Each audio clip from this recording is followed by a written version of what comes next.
Et ce matin, nous sommes en compagnie du coordonnateur du service national universel, le SNU. Bonjour Jean-Luc Faure. Bonjour. Merci d'être avec nous. Alors on va parler avec vous de la prochaine session qui aura lieu donc du 7 au 18 octobre, on y reviendra.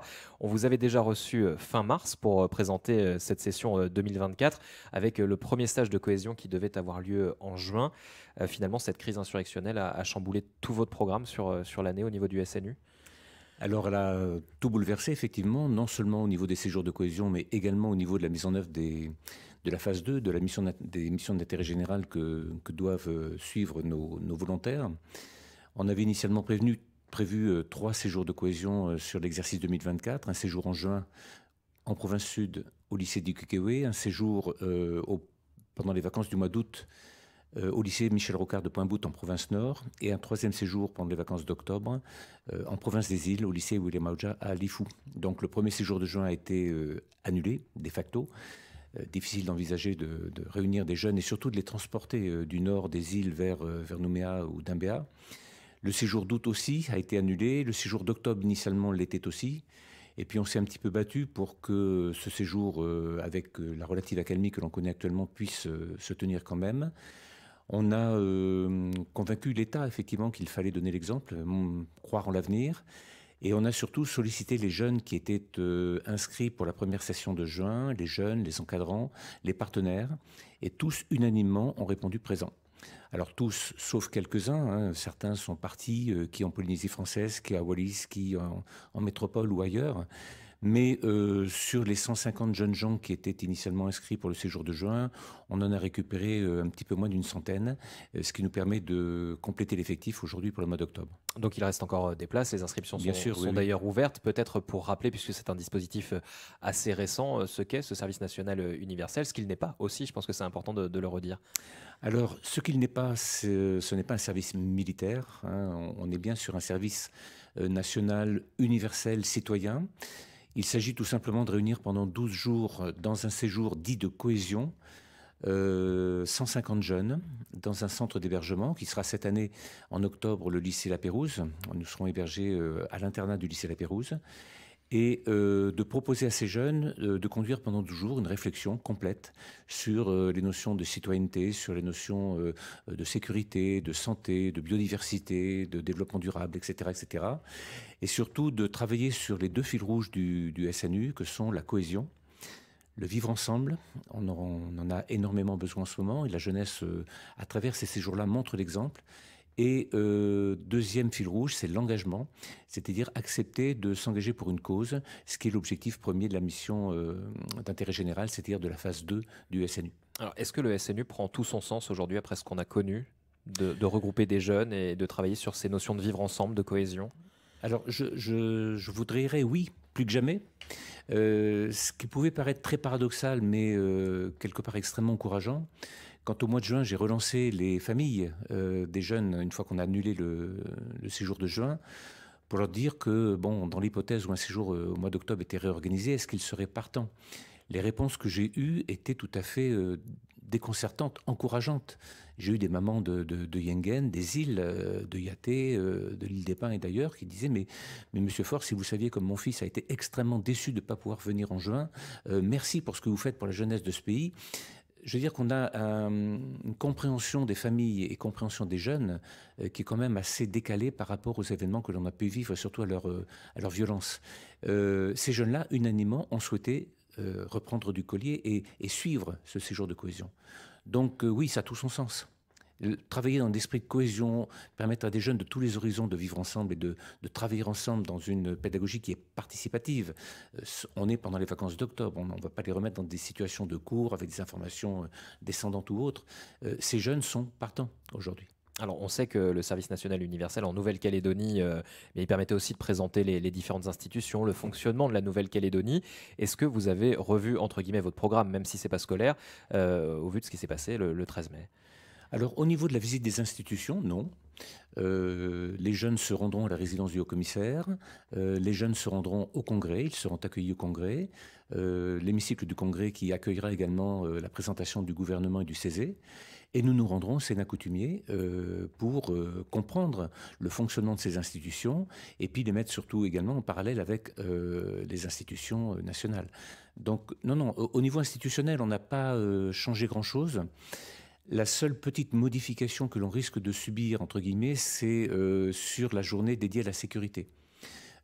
Quand on parle de cyberharcèlement, quand on parle de recherche de personnes, quand on parle de protection des personnes et des biens, ce sont des acteurs, des animateurs, s'appellent Police nationale, s'appellent Gendarmerie nationale, s'appellent Direction de la sécurité civile.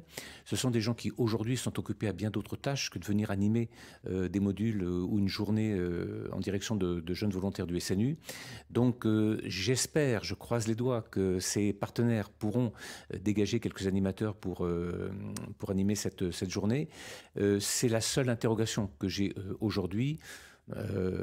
Et si ça ne se peut pas, pour des raisons diverses, on a déjà prévu autre chose pour pallier cette défaillance. Oui. Alors ces jeunes, ils se sont déjà retrouvés dans leurs établissements scolaires respectifs. Est-ce que le fait peut-être de réunir des jeunes de tout le territoire, que ce soit de la Grande Terre ou des îles, ça va permettre aussi de débloquer certaines choses? Est-ce qu'il y aura des temps prévus juste pour des échanges entre ces jeunes, pour savoir comment ils ont vécu cette période et comment ils voient leur avenir, l'engagement aussi de la jeunesse dans la construction de la Nouvelle-Calédonie de demain?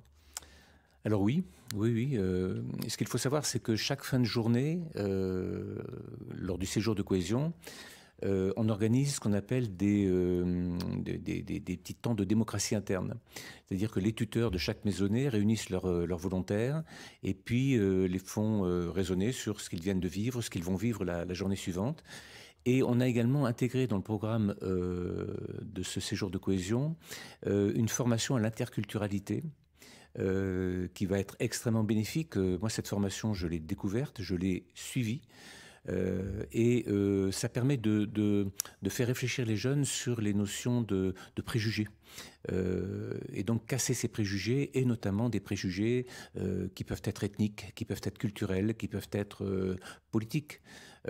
Et donc permettre à ces jeunes comment dirais-je, de se réunir ensemble et de se projeter ensemble vers demain de manière un petit peu plus efficace qu'on leur propose aujourd'hui. Alors vous parliez de cette journée avec ce temps en fin de journée. Il y a des temps forts aussi tout au long de la journée. C'est pas un service militaire, vous le disiez, mais c'est quand même une journée qui est très cadrée. On offre un cadre à ces jeunes pendant leurs vacances scolaires. Ah, oui. Vous avez un encadrant adulte pour 8 volontaires, donc les jeunes ne sont pas livrés eux-mêmes. Il y a un règlement intérieur extrêmement strict dans l'organisation des séjours de cohésion, comparable à celui d'un établissement scolaire. Les téléphones portables sont interdits dans la journée, donc on leur permet de retrouver leur connexion, entre guillemets, en fin de journée pour donner des nouvelles d'eux auprès de la famille et autres. Et ce sont des temps d'activité avec des modules obligatoires inscrits dans un référentiel national auquel on ajoute naturellement des modules un petit peu plus locaux qui font réfléchir les jeunes sur les notions de culture, de patrimoine, des patrimoines qui ont souvent été mis à mal ces derniers mois. Voilà, donc un programme extrêmement cadré effectivement sur des thèmes toujours très variés. Alors ça, c'est la première phase, hein. Donc on en parlait du 7 au 18 octobre pour 2024. Vous parliez tout à l'heure de la phase 2 qui avait aussi été perturbée par cette crise que nous connaissons actuellement. C'est ceux qui avaient fait leur séjour de cohésion en octobre l'année passée et qui, eux, se retrouvent donc dans des associations. Et là, ça a été compliqué aussi pour eux? Oui, parce que, alors déjà, lancer cette phase 2 n'a pas été simple pour convaincre des partenaires qui ne connaissent pas le SNU d'accueillir des jeunes volontaires du SNU qui ont entre 17 et 18 ans, 16, 17, 18 ans l'année suivante. Les convaincre que ces jeunes peuvent apporter quelque chose comme bénévoles, donc trouver des structures d'accueil. Et une fois que ces structures d'accueil ont été trouvées, lancer la phase 2, lancer la mission d'intérêt général. Les événements de mai, juin, juillet, même je dirais un petit peu aujourd'hui, ont complètement bouleversé cette organisation. Il y a des structures d'accueil qui ont été complètement détruites. Je citais tout à l'heure Saint-Vincent-de-Paul, l'accueil qui devait accueillir des jeunes volontaires du SNU, le café solidaire Teangata de la Banque alimentaire de Nouvelle-Calédonie à la Vallée du Tir qui a été complètement détruit. On avait 2 jeunes volontaires qui travaillaient pour le compte de ces structures. La province sud avait mis en place pas mal de solutions aussi pour permettre à nos jeunes de faire leur mission. Le centre d'initiation à l'environnement de la Nouvelle-Calédonie a été détruit sur sa partie Nouméa. On a un jeune qui continue de faire sa mission d'intérêt général dans le Nord, enfin, etc., etc. On a des jeunes qui se retrouvent aujourd'hui dans l'incapacité de faire leur mission d'intérêt général. J'ai demandé et obtenu de la délégation générale au SNU en métropole la possibilité pour ces jeunes de dépasser le temps qui est logiquement imparti pour faire leur mission d'intérêt général. Ils doivent faire 84 heures année de mission. Il y en a qui en ont fait 20 puis qui ont dû arrêter, ce qui est un peu dommage. Voilà. Est-ce que vous qui les suivez, vous avez senti peut-être chez certains une volonté de s'engager peut-être juste à l'échelle de leur quartier, en dehors de toute structure, en étant peut-être plus solidaires parce qu'ils ont vécu ce séjour de cohésion, qu'ils ont appris des choses, qu'ils ont intégré un certain nombre de valeurs? Est-ce que vous les avez sentis peut-être plus à l'écoute des autres à ce moment-là? On n'a pas un suivi aussi étroit avec nos jeunes volontaires, ce qui est dommage. On est en train de mettre en place actuellement pour le séjour de cohésion du mois d'octobre prochain et pour la suite tout un dispositif d'accompagnement et de suivi. Ce que je sais, c'est que la semaine dernière, je me suis déjà déplacé dans certains établissements scolaires, notamment au collège Léopold Jett à Bourail, et j'y ai croisé un jeune qui était volontaire du SNU en 2020, Eymanah, je le salue d'ailleurs s'il m'écoute. Et ce qui m'a fait plaisir, c'est que ce jeune donc travaille maintenant au collège de Léopold Jett à Bourail et qu'il était extrêmement content de me voir. Il ne savait pas que je venais ce jour-là. Il m'a dit, mais je vais dire aux jeunes d'y aller pour le séjour de cohésion. Concernant l'esprit solidaire, oui, on peut penser que ces jeunes-là vont poursuivre, mais on n'a pas un suivi vraiment, comment dirais-je, très précis de ces jeunes aujourd'hui dans ce qu'ils vivent actuellement, hélas. Donc ça viendra pour la prochaine session puisque Absolument. vous allez mettre les outils en place.